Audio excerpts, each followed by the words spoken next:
Hello students, आज हम वैसे क्वेश्चन डिस्कस करेंगे जो एग्जामिनेशन में बार बार पूछे जाते हैं नंबर सिस्टम के क्वेश्चन। तो चलिए क्वेश्चन डिस्कस करते हैं। जैसे यहाँ पे पहला क्वेश्चन है, शून्य एक संख्या है, यानी 0 एक संख्या है। कैसी संख्या है? परमेय संख्या है, बिल्कुल सही है। अपरमेय संख्या ये गलत है, क्योंकि हम 0 को क्या लिख सकते हैं, 0/1 लिख सकते हैं, यानी P/Q के फॉर्म में लिख सकते हैं। तो ये क्या हो जाएगा? परमेय संख्या होगा। ये तो होगा, ये नहीं होगा। फिर ये कह रहा है अधनात्मक और ऋणात्मक पूर्णांक। अब अधनात्मक और ऋणात्मक पूर्णांक का मतलब समझिए। यहाँ पे जैसे यहाँ पे 0 हो गया, यहाँ पे -1, यहाँ पे -2, कहाँ तक? माइनस अनंत तक। जैसे यहाँ पे हो गया 1, 2 हो गया, ये प्लस अनंत तक हो गया। तो धनात्मक पूर्णांक तो ये हो गया 0 के बाद वाला, ऋणात्मक पूर्णांक ये वाला हो गया। तो इसमें कह रहा है क्या? अधनात्मक न धनात्मक हो न ऋणात्मक हो। तो न धनात्मक न ऋणात्मक कौन होता है? 0 होता है।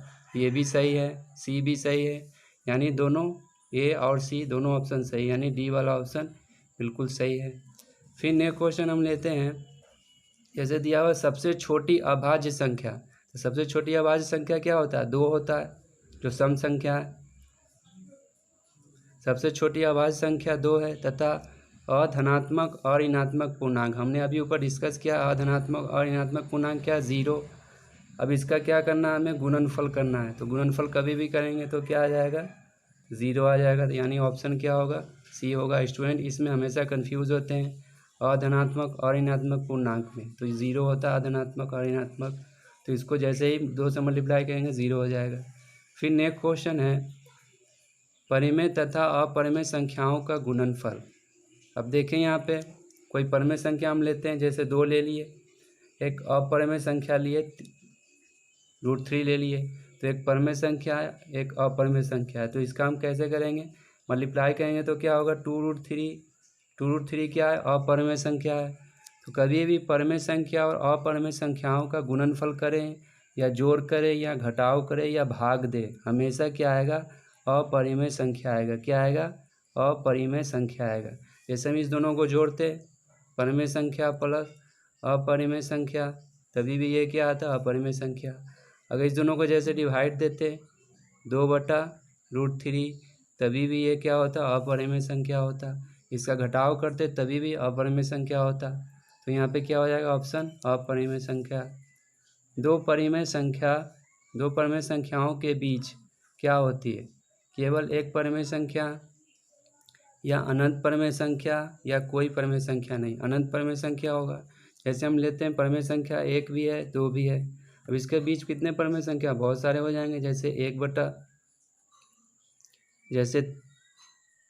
3/2 भी हो जाएगा। जैसे 3/2 1.5 हो जाएगा। जैसे हम लेते हैं, जैसे 3/2 हो गया, और 7/6 भी हो जाएगा, 8/7 भी हो जाएगा। ऐसे बहुत सारे आ जाएंगे आपके। ये दो संख्याओं के बीच परिमेय संख्या अनंत हो जाएगा। तो क्या होगा? इसका ऑप्शन बी होगा। फिर है दो लगातार विषम संख्याओं के वर्गों का अंतर। तो दो लगातार विषम संख्या, तो दो लगातार विषम संख्या जैसे 1 मान लेते हैं और 3 मान लेते हैं, ये दोनों लगातार है, वो भी है विषम संख्या है। उसके वर्गों का अंतर, वर्ग करेंगे इसका तो कितना होगा? 1 का वर्ग करेंगे तो 1 होगा, 3 का वर्ग करेंगे तो 9 होगा। इसका अंतर क्या हो जाएगा? अंतर करेंगे यानी घटाएंगे तो 8 आ जाएगा। फिर जैसे ले हम दूसरा हम ले लेते हैं, जैसे 3 और 5, ये भी लगातार है विषम संख्या। तो इसका स्क्वायर करें तो इसका स्क्वायर करेंगे 9 होगा, 5 का स्क्वायर 25 होगा। फिर इसको अगर हम घटाते हैं तो कितना आएगा? 16 आएगा।